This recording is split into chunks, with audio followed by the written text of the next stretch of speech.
오늘은 한 명의 왕에 대한 이야기입니다. 유다 왕이고 아하스라고 하는 왕입니다.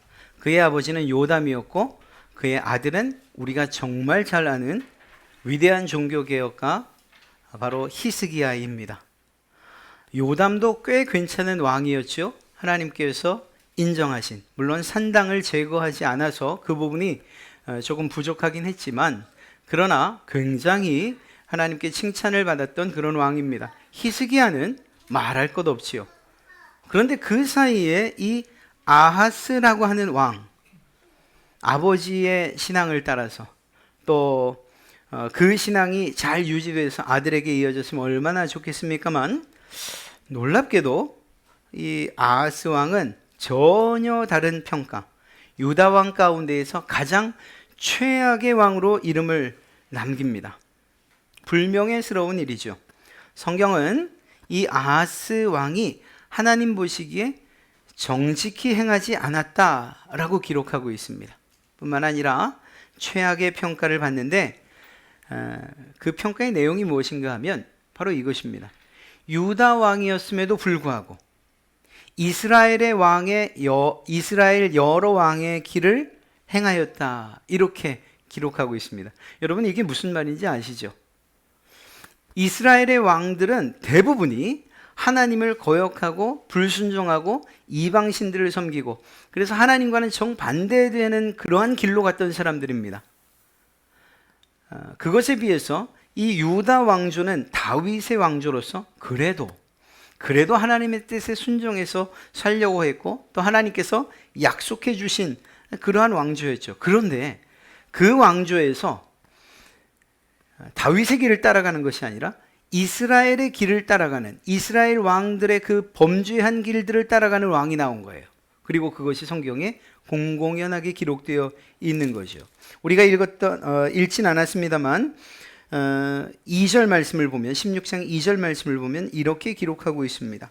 아하스가 왕이 될 때에 나이가 20세라 예루살렘에서 16년간 다스렸으나 그의 조상 다윗과 같이 아니하여 그의 하나님 여호와께서 보시기에 정직히 행하지 아니하였고, 그 다음 말씀을 보면 3절에 이스라엘의 여러 왕의 길로 행하며 또 여호와께서 이스라엘 자손 앞에서 쫓아내신 이방 사람의 가증한 일을 따라 자기 아들을 불 가운데로 지나게 하며, 이스라엘 왕들의 길을 따라 행했던 것입니다. 다윗 왕조의 왕들에게 있어서는 가장 치욕스러운 평가가 아닐 수가 없는 거죠. 그 결과 약해질 대로 약해진 남유다는 북쪽의 이스라엘과 그리고 아람, 서쪽과 남쪽의 블레셋, 에돔으로부터 끊임없이 공격을 당해야 했습니다. 여러분, 하나님의 나라, 하나님께서 주인 되신 나라가 이방 나라들에게 계속적으로 공격을 받는 데는 이유가 있어요. 그리고 그 이유는 오늘 우리가 살펴보겠지만 백성과 하나님의 중간에서 가장 큰 역할, 즉 하나님의 통치를 가지고 다스려야 하는 왕이 문제가 생길 때, 그 왕이 범죄할 때에 이런 일들이 많이 발생합니다. 아니, 왕 한 사람이 잘못된 걸 가지고 온 나라가 왜 고통을 받아야 되느냐? 아니에요. 왕이 잘못되면 그 백성들도 왕을 따라서 하나님이 기뻐하시지 아니하는 그러한 삶을 살 수밖에 없기 때문인 거죠. 그래서 이 유다가 여러 나라들로부터 공격을 받았다, 침략을 받았다라는 이러한 이 사건은 그냥 단지 힘이 약해서, 국방력이 약해서라는 문제로 치부할 수만은 없는 문제입니다. 오히려 하나님과의 관계에 무슨 문제가 있는가를 살펴보는 것이 정확한 원인을 파악하는 것이겠죠. 도대체 뭘 얼마나 잘못했길래 여호와 보시기에 정직하지도 않았고 더 나아가서 이스라엘 왕들의 길을 따랐다라는 이런 악평을 받은 것일까요? 늘 말씀드리지만 유다의 왕, 그들의 이야기는 열왕기뿐만 아니라 역대기에도 기록되어 있죠. 그래서 이 두 가지를 함께 보는 것이 좋다고 말씀드렸습니다. 그래서 역대기서에 기록된 내용까지 이렇게 종합해서 말씀드리면 이런 범죄를 저지릅니다. 이스라엘 왕들이 했던 가장 큰 죄악이 무엇이었습니까? 그것은 바로 바알, 아세라 등 우상을 섬기는 것이었습니다. 그리고 그것에 경배하는 것이었어요. 그런데 바로 이 아하스가 바알과 아세라 등 가나안의 신들을 마치 하나님처럼 그렇게 섬겼습니다.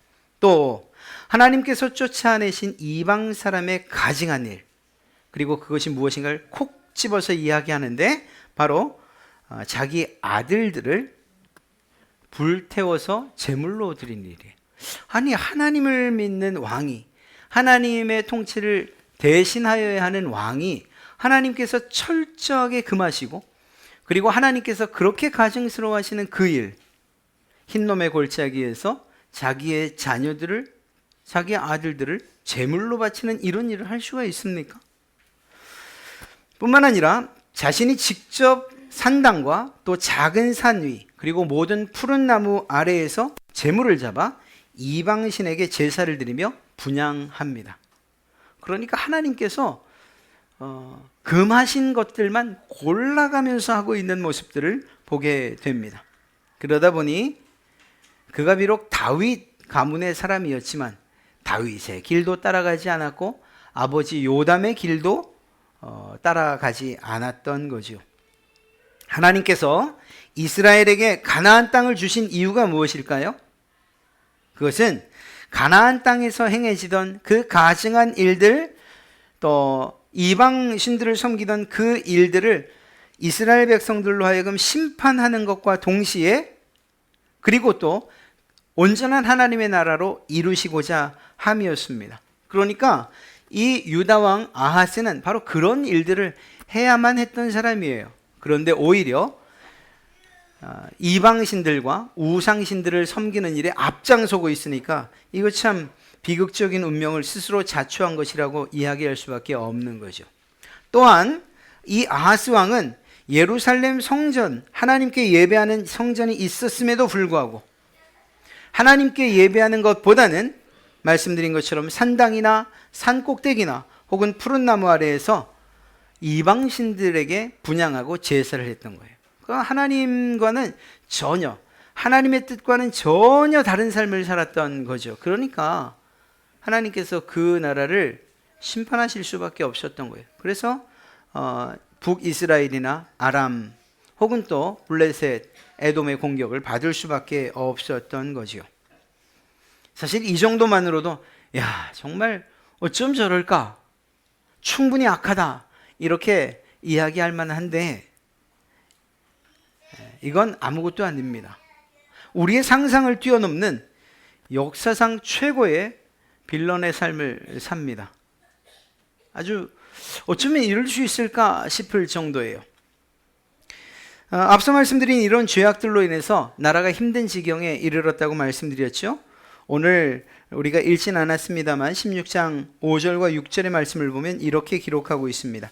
그때에 아람의 르신 왕과, 르신 저기 써있죠. 아람의 르신 왕과 이스라엘의 르말리아의 아들 베가 왕이 서로 연합을 해서 예루살렘을 치려고 올라와 아하스를 포위하기는 했습니다. 그러나 정복하지는 못했다라고 기록하고 있죠. 그때에 아람의 르신 왕이 아람에게 엘랏을 되찾아 주었고 엘랏에서 유다 사람들을 몰아내었으므로 아람 사람들이 이날까지 엘랏에 와서 살고 있었다. 다시 말하면 이 아람과 베가, 즉 아람과 북이스라엘의 연합군이 어느 정도 승리를 했다는 것을 이야기하고 있습니다. 실제로 역대기서를 보면 이 아람과 이스라엘의 연합군의 공격으로 하루 동안에 남유다의 용사들 12만 명이 죽습니다. 그러니까 크게 패전한 거죠. 그것으로 끝난 것이 아니고 굉장히 많은 전리품들과 함께 20만 명이나 되는 유다인들을 포로로 잡아갑니다. 사마리아로 끌고 가려고 합니다. 그런데 물론 그것이 성공하진 못해요. 하나님께서 선지자 오뎃이라고 하는 선지자를 통해서 그 일을 멈추게 하십니다. 내가 너희를 들어서 남유다를 징계하려는 것은 맞지만 너희가 도가 너무 지나치다. 그렇게 끌려간 포로들을 어떻게 사용하겠습니까? 노예로 팔거나 자기의 노예로 삼을 것 아닙니까? 그러니까 형제의 나라에 대해서 그렇게 하는 것은 옳지 않다라고 5대 선지자를 통해서 이스라엘 왕 베가에게 그 하나님의 뜻을 전달합니다. 뿐만 아니라 이스라엘의 군대 장관 4명이 그 길을 막습니다. 이런 일을 하면 안 됩니다. 이렇게 막아서 포로는 잡아가지 않아요. 포로로 잡아가진 않아요. 대신 유다 지역에 속한 여리고에다가 그 포로를 풀어주지요. 이스라엘은 하나님의 징계의 도구로 사용되었을 뿐 그보다 더 지나치게 범죄하는 일은 스스로 멈췄던 것을 알 수가 있습니다. 어찌되었거나 이러한 상황들을 보면 유다가 하나님 앞에 얼마나 범죄했고 얼마나 악한 일을 행했으며 하나님께서 그것을 그냥 두지 않았다라는 사실만큼은 우리가 분명히 알 수 있는 거죠. 여러분, 하나님을 대신해서 나라를 다스리는 왕이, 하나님을 대신해서 통치해야 하는 이 왕이 이쯤 되면, 이런 상황이 벌어지면 어떻게 해야 됩니까?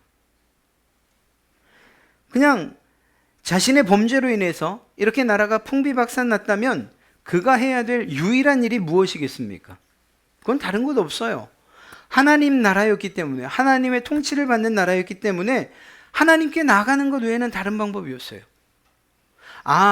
지금 이렇게 사방에서 우리나라를 공격하는 것, 또 우리가 이렇게 고통을 당하는 것, 하나님의 뜻이 무엇인가 깨닫고 하나님의 뜻대로 살고자 결정해야 됩니다. 그래서 하나님 앞에 나가고 물어야 하고 무엇이 잘못되었는지, 잘못된 것을 알려주시면 무릎 꿇고 용서를 구하고 회개해야 되는 거죠. 더 나아가서 하나님의 선하심과 인자하심에 호소하며 하나님의 도우심을 구해야 하는 것, 그것이 아하스가 했어야 할 일이에요. 그것이 아하스와 유다가 살 수 있는 유일한 길이었습니다. 그런데 아하스가 그렇게 했을까요? 했으면 제가 이렇게 묻지를 않았겠죠. 성경을 보면 7절, 아하스가 아수르 왕 디글랏 빌레셀에게 사자를 보내 이르되 나는 왕의 신복이요 왕의 아들이라. 이제 아람 왕과 이스라엘 왕이 나를 치니 청하건대 올라와 그 손에서 나를 구원하소서 하고. 무슨 말입니까? 보시는 것처럼 아하스가 이 아수르의 디글랏 빌레셀에게 도움을 요청한 거예요. 그래서 저렇게 빨간색과 파란색이 서로 연합해서 싸우게 되는 거죠. 물론 저기 블레셋과 에돔은 서로 연합하진 않았습니다. 베가와 르신이 연합했고 이쪽은 아하스가 디글랏 빌레셀과 연합해서 도움을 청합니다. 보십시오. 하나님께 나가서 하나님의 도우심을 구해야 할 이 아하스가 하나님이 아닌 사람을 의지하는 거예요. 물론 이때 정세상 볼 때, 국제 정세상 아수르가 가장 강력한 나라였던 것은 틀림이 없어요. 그러나 아무리 강하다 할지라도 하나님의 통치 아래에 있고 또한 하나님께서 진정한 전쟁의 주인공, 또 승패가 하나님의 손에 있다는 사실을 아는 그러한 하나님께서 세우신 왕이라고 했다면 하나님께로 갔어야죠. 하나님께로 가서 도와주십시오, 구해주십시오 라고 그렇게 기도했어야죠. 이렇게 도움을 요청한 것으로 끝나지 않습니다. 거저 보낼 수는 없잖아요. 그러니까 어떻게 합니까? 여호와의 성전과 왕궁의 보물 창고에 있는 금과 은을 예물로 챙겨서, 아니 예물이라기보단 뇌물이 맞겠죠. 이렇게 뇌물을 챙겨서 아수르 왕에게다 갖다 바칩니다. 돈 주고 도움을 구한 것이죠. 사람에게, 인간 군대에게 말입니다. 이런 아하스의 실정에 대해서 이사야 선지자가 경고를 해요. 이건 옳지 않다. 하나님을 의지해라. 아수르를 의지하지 말아라. 하지만 이미 하나님을 버리고 아수르를 선택했던 이 아하스에게 있어서 이사야 선지자는 하나님의 말씀을 대언하는 그러한 선지자로서가 아니라 그저 자기 자신을 괴롭게 하는 자 정도로밖에 취급되지 않았습니다. 그래서 이사야 선지자의 말을 철저하게 무시하지요. 결론이 어떻게 됐을까요? 당장은 이 아수르가 남유다를 돕습니다. 그래서 아하스가 바라던 대로 이 아수르 디글랏 빌레셀이 아람의 다메섹까지 침공에 들어가서 아람을 무찌릅니다. 그리고 아람 왕 르신까지 죽입니다. 그러니까 그냥 모양새만 봐서는 이 아하스의 작전이 성공한 것처럼 보이죠. 그렇게 큰 위기를 모면한 것 같습니다. 그러나 우리가 정말 잊지 말아야 될 아하스의 가장 큰 문제는 무엇인가 하면 바로 이 사건, 이 결정이에요. 즉 하나님께 돌아오기는커녕 더 멀리 하나님을 떠나버리고 말았던 거죠. 지금부터 드리는 이야기는 정말 제정신이 아닌 아하스에 관한 이야기들이에요. 앞서 말씀드린 여러 가지 죄악들도 우리로 하여금 장탄식을 쏟아지게 했는데, 야, 어쩌면 저렇게 하나님을 믿는 하나님의 통치를 대신해야 되는 왕이 저 모양일까? 이렇게 한심스럽게 말씀을 받았는데 이것들과는 비교할 수 없는 그러한 죄악에 관한 이야기를 지금부터 또 해야 됩니다. 아수르의 도움으로 아람과 이스라엘의 손에서 벗어나게 된 아하스. 그러니까 현재 아람의 수도가 다메섹인데 그 다메섹에 누가 와 있다고요? 아수르 왕이 쳐들어와 이 아람을 공격하고 또 아람을 정복했다고 말씀드렸죠. 그러니까 아수르 왕이 지금 아람의 다메섹에 와 있는 거예요. 이쯤 되면 도움을 청했던 아하스가 어떻게 해야 될까요? 한 걸음에 달려가야죠. 자기를 도와준 그 아수르 왕에게 감사의 표시를 해야 될 것 아닙니까? 실제로 그렇게 합니다. 아수르 왕을 찾아가서 인사하기 위해서 다메섹을 찾아갔는데, 그런데 다메섹을 방문해 보니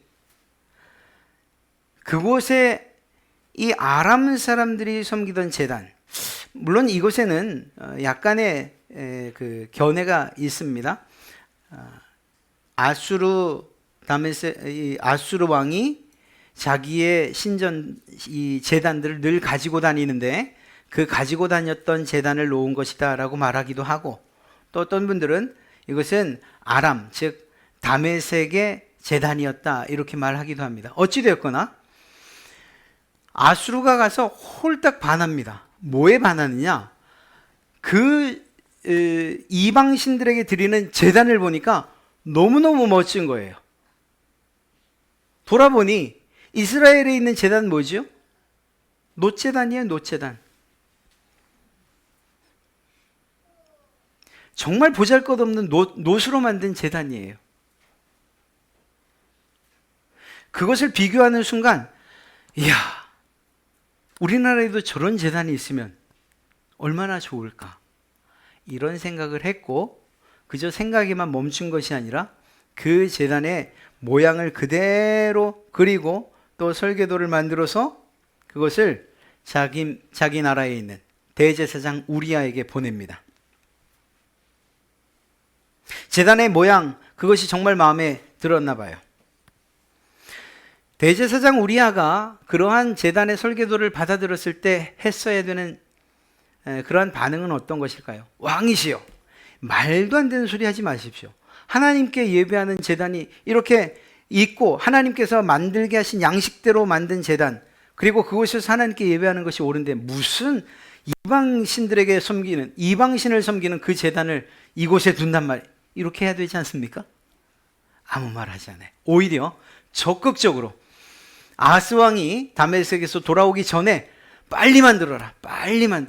그래서 정말로 다메섹에 있던 그 제단보다 더 멋지고 더 휘황찬란한 제단을 만들어 놓습니다. 11절을 보면 이렇게 기록하고 있죠. 아하스 왕이 다메섹에서 돌아오기 전에 제사장 우리아가 아하스 왕이 다메섹에서 보낸 대로 모두 행하여 제사장 우리아가 제단을 만든지라. 야, 이 대제사장이라고 하는 작자가 이방신을 섬기는 제단을 만드는 일에 앞장선 거예요. 그리고 부지런히 만든 거예요. 왕이 다메섹에서 돌아오기 전에 그것들을 완성시켜 놓은 거예요. 그리고는 돌아온 아하스는 우리아가 만든 이방 제단 앞에 나가서 그 위에 제사를 드리죠. 누구에게 제사를 드렸냐 하는 것은 사실은 이 역대기서를 보면 잘 나와 있습니다. 아람의 다메섹 신들에게 제사를 합니다. 율법에 따라 만든 놋제단, 그 보잘것없어 보이는 것, 사실 적어도 이 우리아는 없애진 않았어요. 그래서 성소가 있고, 그리고 놋제단이 있고, 그리고 그 앞에다가 새로운 제단을 만들었죠. 그런데 아하스가 와 보고, 야, 저 놋제단 좀 치워라. 그래서 새로 만든 제단의 북쪽에다가 저 멀리 치워버립니다. 하나님께 예배하는 그 성전, 그 성소에 유일하게 자리 잡고 있는 제단이 이방신에게 제사하는 제단이 떡하니 자리를 잡게 된 거예요. 그리고 뭐라고 말합니까? 놋제단, 그것은 내가 하나님께 여쭐 때, 하나님의 뜻을 구할 때 그때나 사용하겠다, 이렇게 말합니다. 여러분, 이 놋제단이 하나님의 뜻을 묻기 위해서 만들어진 제단입니까? 아니에요.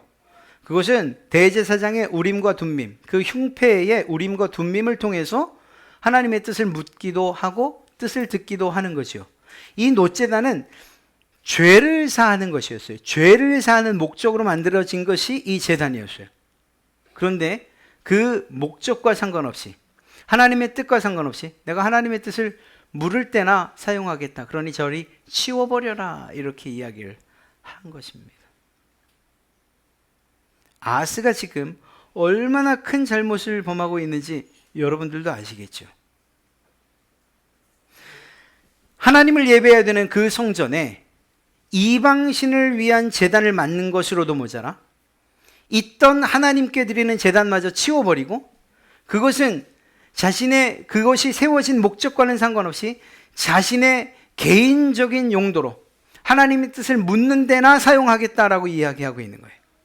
그것만으로 끝나지 않습니다. 그것만으로 끝나지 않고, 그리고 이상의 일들, 즉 17절에서 말하는 것처럼 하나님께서 만들게 하신 그 양식을 따라 만들어진 물두멍 받침의 옆판도 떼어내고 물두멍도 그 자리에서 옮기고, 놋바다라고 해서 손을 닦는 그러한 이 놋바다도 놋소 위에다가 올려놨었는데 그것을 내려다가 돌판 위에다 올려놓고, 또 성전에 건축한 낭실, 왕이 밖에서 들어간 낭실, 이 모든 것들을 아수르 왕을 두려워해서 여호와의 성전에 옮겨 세우는, 즉 성전의 기구들, 그 위치들, 하나님께서 명령하셨던 그 모양, 그것들을 다 잃어버리고 자기 뜻대로 자기 마음대로, 더 정확히 말하면 아수르 왕이 원하는 대로 그렇게 다 바꿔버린 것입니다. 하나님의 명령은 이 아하스에게서는 중요한 것 아니에요. 하나님이 어떤 분이신지 생각지도 않아요. 그죠? 지금 눈에 보이는 아수르 왕의 뜻에 따라 사는 것, 그 뜻에 순종하는 것, 그것이면 충분하다고 생각했던 것입니다. 그런데 여기서 우리가 한 가지 생각할 것은 있어요. 왜 아하스는 아시리아도 아니고 하나님도 아닌 자신이 패배한 아람의 신에게 제사한 것일까요? 역대하 28장 23절을 보면 그 이유를 잘 설명해 주고 있어요. 세번역 성경으로 읽어드릴게요. 자기를 친 아람 사람들이 섬기는 신들에게 제사를 지내면서, 그러니까 아하스가 우리가 아람에게 공격을 받았다. 그러니 그 아람이 아람의 신이 하나님보다 세구나. 그러니까 아람의 신들에게 제사를 해야지라고 생각을 하면서 그렇게 제사를 지면 무엇이라고 말하는가? 아람 왕들이 섬긴 신들이 그 왕들을 도왔으니 나도 그 신들에게 제사를 드리면 그 신들이, 아람 신들이 나를 돕겠지라고 라고 생각했다는 거예요. 그런데 이 일이 오히려 아하스와 온 이스라엘을 망하게 하였다. 이렇게 기록하고 있습니다. 자, 보세요. 앞서 아수르를 전쟁에 끌어들였죠. 그래서 이스라엘과 아람의 연합군뿐만 아니라 블레셋과 에돔까지 견제할 수 있었어요. 잠시 동안은.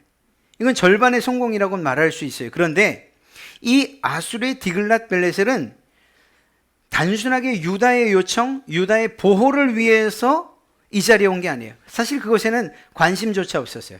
아수르가 자기의 세력을 넓히는 과정에서 어차피 이 아래로 내려와야 했는데 그 빌미를 유다 왕이 제공해 준 거죠.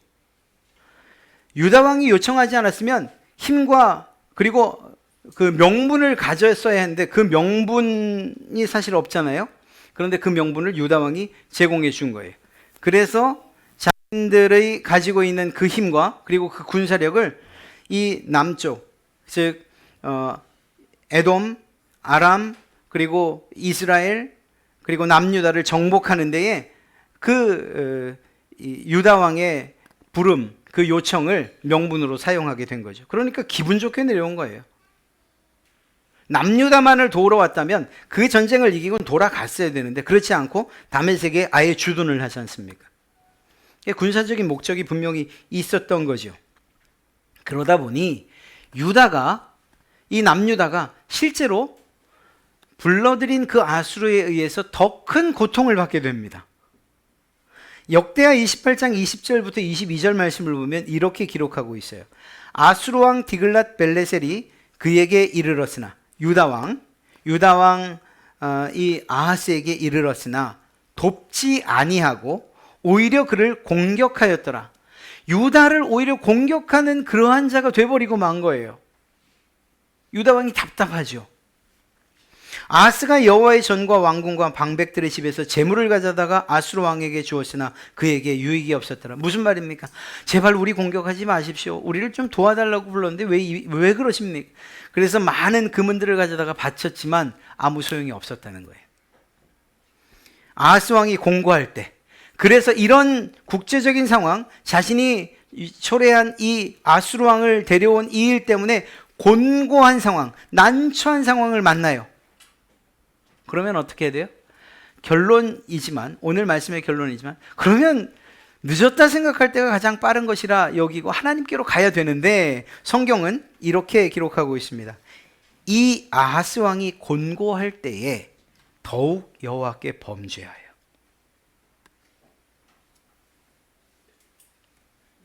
이렇듯 상황이 악화되면, 곤고하게 되면 어떻게 해야 되는가? 우린 잘 알아요. 답은 하나예요. 하나님께로 돌아와야 되는 거죠. 그런데 아하스가 했던 일이 바로 방금 읽은 23절, 아람의 신들에게 제사 드리는 것이었어요. 하나님의 도우심을 구하는 것이 아니라 이제는 아수르를 어떻게 해볼 수 있는 그 신은 아람 신밖에 없다라고 해서 아람 신에게 제사한 거죠. 그렇게 하나님께 더욱 범죄한 것입니다. 이것으로 끝나지 않아요. 역대하 28장 이어지는 23절과 23절부터 25절을 함께 읽어드리면 이렇습니다. 그뿐만 아니라 아하스는 하나님의 성전 안에 있는 기구들을 거두어다가 부수고, 하나님의 성전 안에서 하나님께 예배하려고 만들어 놓은 기구들을 다 부셔요. 또 주님의 성전으로 드나드는 문들을 닫아 걸고 하나님께 예배하지 않겠다는 거죠. 예루살렘 이곳저곳에 제단을 쌓고 유다의 각 성읍에 산당을 세우고 다른 신들에게 분향하여 조상 때부터 섬겨온 주 하나님을 진노케 하였다. 정말 죄송합니다. 정말 미치지 않고서야 이럴 수 있습니까?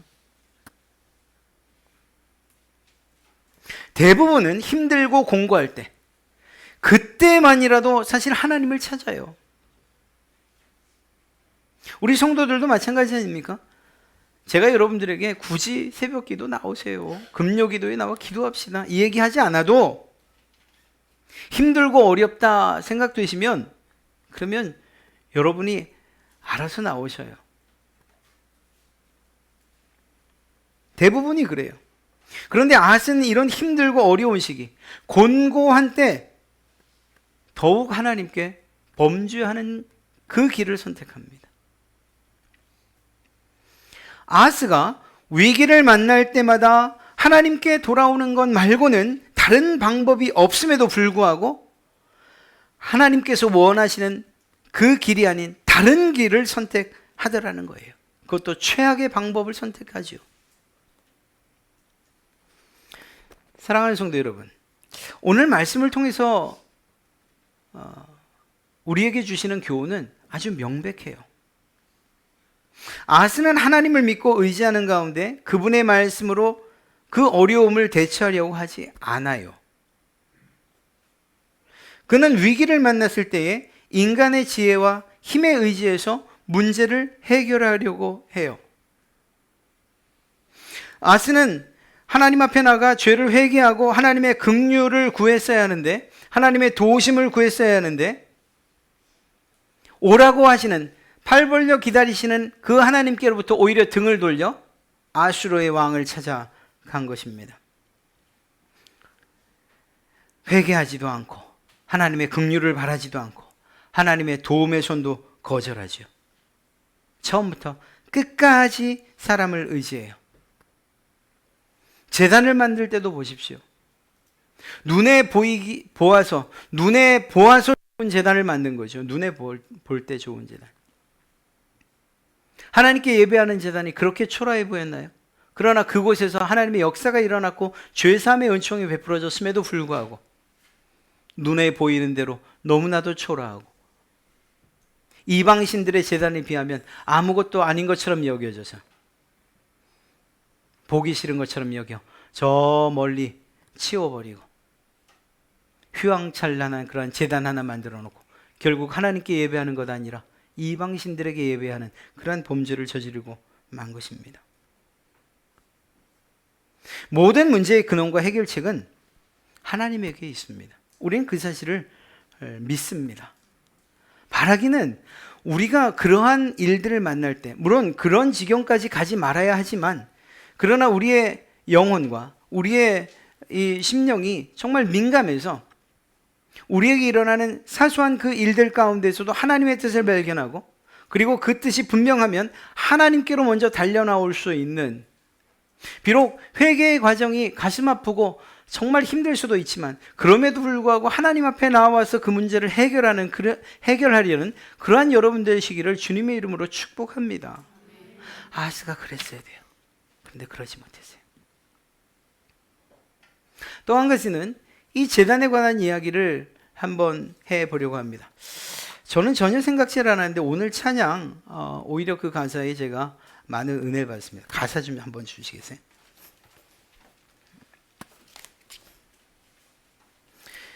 오늘 아하스가 했던 것, 그것이 보여지는 것, 그것에 치중한 것 아닙니까?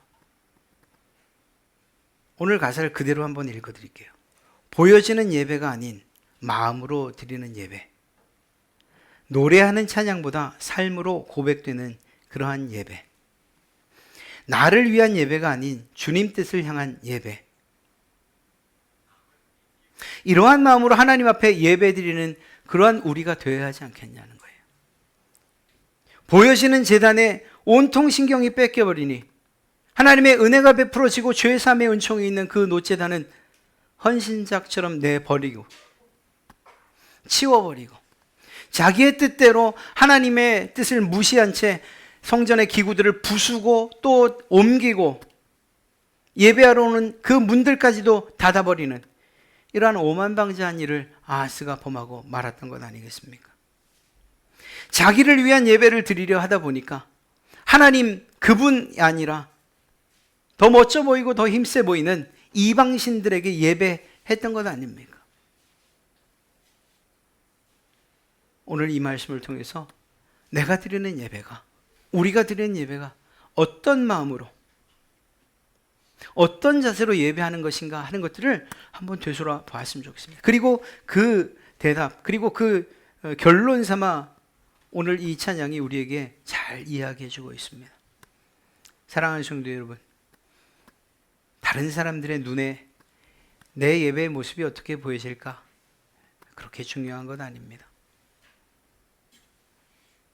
보여지는 예배, 보이기 위한 예배, 보여주고 싶은 그러한 예배가 아니라 우리의 마음으로 하나님께 드리는 그러한 예배를 드리시기를 주님의 이름으로 축복합니다.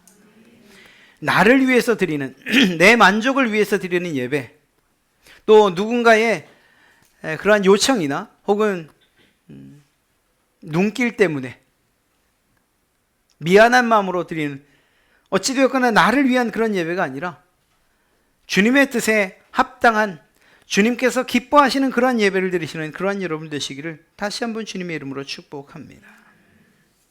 그렇게 온전한 예배, 우리의 삶으로 드리는 순종의 예배가 여러분들의 삶 가운데 차고 넘칠 때 하나님의 놀라우신 은혜가 이 아하스가 걸었던 길과는 전혀 다른, 하나님께서 정말로 축복하시고 인정하시는 그러한 길들을 우리가 걷게 될 줄로 믿습니다. 아하스의 이야기, 정말 실패한 왕, 이 남유다의 최악의 왕이라고 할 수 있지만 우리는 그 왕의 이야기를 통해서 반면교사로 삼아서 아하스 왕이 이러이러했으니 우리는 그 길이 아니라 이런 길, 이런 신앙의 길을 걸어야겠구나. 이러한 우리의 영적 교훈을 오늘 말씀을 통해서 얻게 될 줄로 믿습니다. 사랑하는 성도 여러분, 어려우면, 힘들면 세상이나 또 나를 도울 사람들 어디 돈 구하러 다니지 마시고 하나님께 먼저 나오십시오. 아니, 도움을 구하는 것, 그것이 나쁘다는 것이 아니에요. 우리의 생각이 먼저 무엇을 가장 중요하게 여기는가? 하나님께 먼저 나와 하나님께 도움을 구하십시오. 그리고 그분의 뜻에 따라서 또 사람들을 만나기도 하시고 그 문제를 해결하기 위해서 열심을 다하십시오. 아프시다면 하나님 앞에 나와 우리의 모든 아픔을 다 내어놓고 기도하십시오. 그리고 의사도 찾아가시고 병원도 찾아가십시오. 우리의 생각이, 우리의 눈이 먼저 무엇을 바라보고 무엇에 창념하고 무엇을 의지하고 무엇에 도움을 구하는가, 그분은 하나님이셔야 될 줄로 믿습니다. 더 나아가 우리의 드려진 예배가 보여지는 예배, 보여주기 위한 예배가 아니라 하나님의 마음을 기쁘시게 하는 예배, 우리의 마음으로, 우리의 심령으로 드리는 그러한 예배가 되기를 우리는 간절히 소망해야 할 것입니다. 그렇게 사시는 여러분들, 다음 한 주간도 삶의 예배 가운데서 하나님의 은혜와 또한 베푸시는 축복으로 말미암아 풍성한 삶을 누리시기를 주님의 이름으로 축복합니다.